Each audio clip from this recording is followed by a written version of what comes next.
I saw and this was on Instagram a long time ago. I remember seeing, I don't even know the guy's name, but he said that he used to be a producer in the music industry. And he was talking about how intentional it is in terms of putting out the kind of music that, that glorifies, like, violence between, like he said that they would have Black artists and it would be intentional in keeping those artists singing those type of songs, versus when he was like, well, would you be okay if if we let, like, I guess, like another group, like white people, say, we're gonna kill, such and such and all of that. And he was saying that they basically said, no, we would never promote that because that wouldn't work, but it works for this group here. So what I noticed on the marketing end of it, so the only thing that I can say from personal experience that I experienced on this was the difference between who I would be taking to the white radio station near my college and who I would be taking to the Black radio station on the college campuses. And it's not so much, so I get what you're saying. And this is why I say we don't have enough stake in the business to understand how it works. Mm-hmm. It's not them pushing the artist to play any kind of music. It's them signing the artist to sell what's popular. They will sign.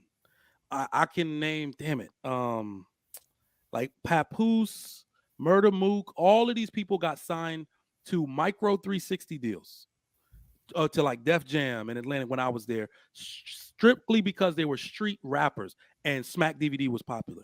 So they had them on tour with certain people doing battle rap. That is what they do. They're not handing them, say, sing about crack this week. They're not doing that. What they're doing is saying these words, these vowels, is actually a vowel and a word, like buzzword, keyword type thing.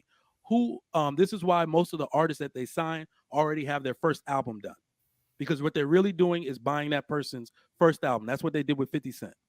Well, right? Did you see that Whitney Houston? I just watched that Whitney Houston movie not too long ago, and it is a scene in there where she was trying to find her songs, and they were basically saying that no, that song really isn't you, right? Mm-hmm. And so it was a matter of pushing her in a specific direction in regards to what she can sing.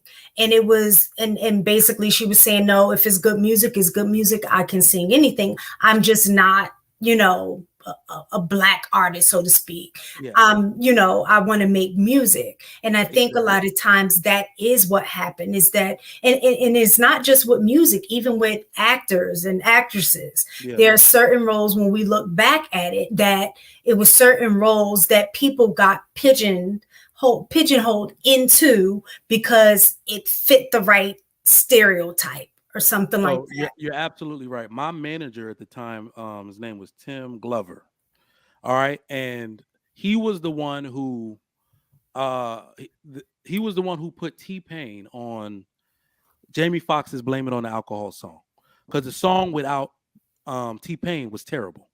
It was terrible. And try to sing it to yourself in just Jamie Foxx's voice and imagine how terrible it would sound. Right. So that happens more on the R&B side. Mm-hmm. Right. And what they're basically saying is, we do not see how your voice translates into this market without T-Pain.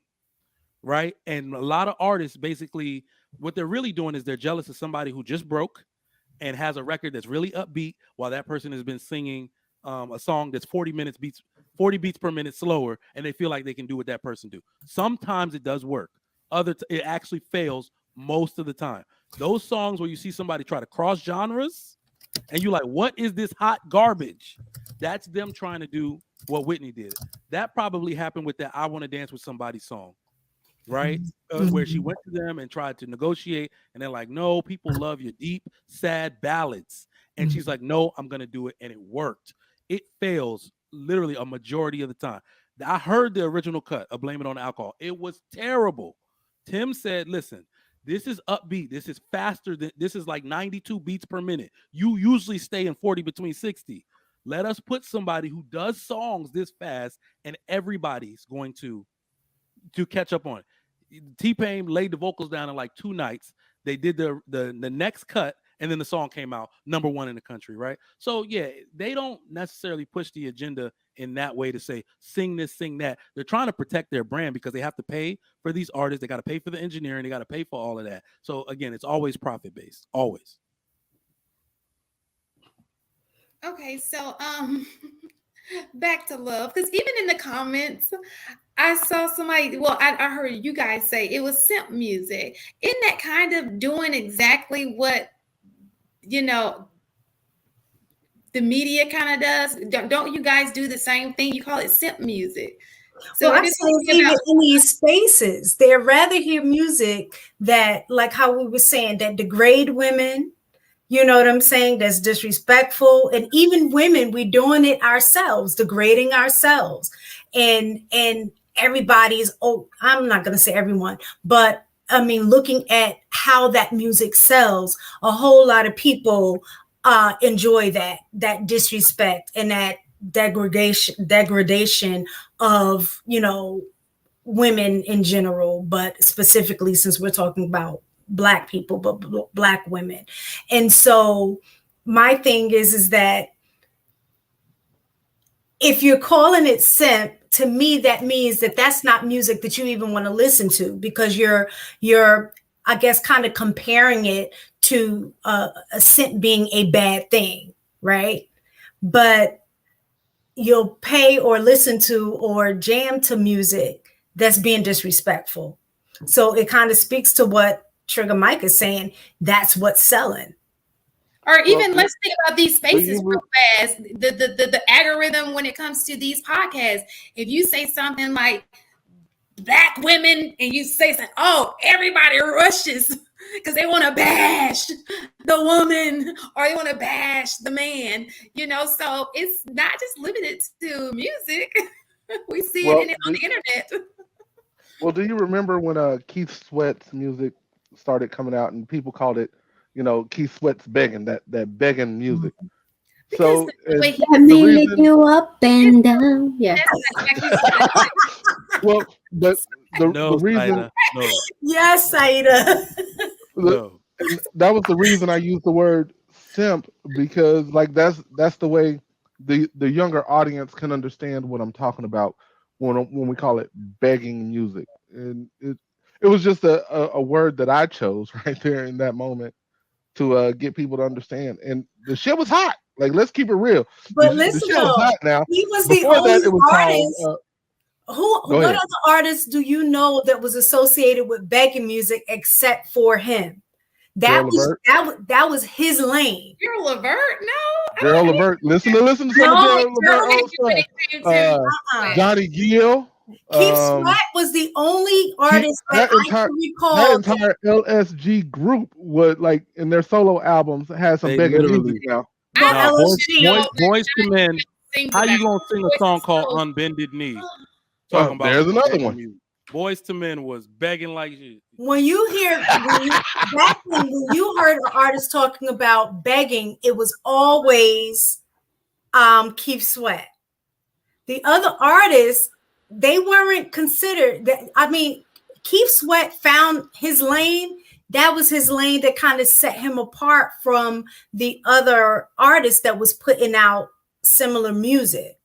But he was associated with the begging. The other artist, I don't think necessarily was associated with that. Boys to Men. I never know.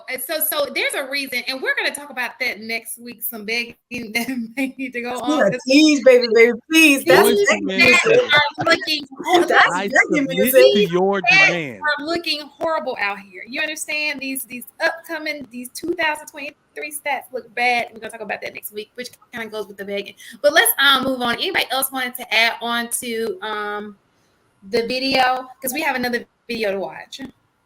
Marky Mark. Yo, these kids knocked me out. I was sitting here and then fell asleep. He just woke up. And looked up. I was like, "Oh, snap! What time is it?" So I'm getting it together. I was trying to catch the question, but it was It was a lot of places. And it went anywhere. It wasn't a question. He proved that he's truly Nigerian because this man done work everywhere under the sun. He was a strip club manager, an R&B singer, a backup dancer for En Vogue. He done it all. So I'm trying to figure out. I did all that. You know, I did all this at the same time. You haven't even got out of undergrad yet. Oh shit. Interesting.